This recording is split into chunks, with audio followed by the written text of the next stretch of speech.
Byli si do t'jetë kundërshtari i Rallës për Vllaznin në javën e 25 të Abisnet Superiore, në një sfidë që luhet në transfer dhe që për të jetë mjaft e luftuar, ku që blut udhtojnë drejt ballshit me objektivin e qartë për të vijuar serim pozitive dhe për të ruajtur ritmin në garën për Kreun. Sipas specialistit të futbollit Mihill Shkëmbi, kjo është një transfer e vështirë për vetë pozitën delikate në të cilën ndodhet skuadra ballshote, e cila pritet të jap maksimumin për të siguruar pikë në fushën e saj. Ballshi është në gramat e fundit për me dalë prej superiores, po thuj se e ka siguru daljen, se uroj pas një ekipit.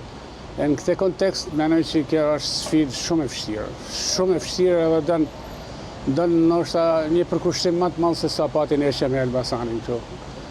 Që mas me fillu seria humjeve, sepse kjo do t'ishte një inerci jo mirë. Natyrisht është fushë e keqe, për me rujt ritmin e kryesuesës, që me shfryzu avantajin që ka final 4, duhet me rujt diferencën e pikëve, biles duhet me e thellu. Ndërkohë, kampi Shkodra nuk zhvilloi konferencën tradicionale për mediat para kësaj përballjeje. Ndeshja Bylis Vllaznia do të luhet këtë shtunë në orën 13:30.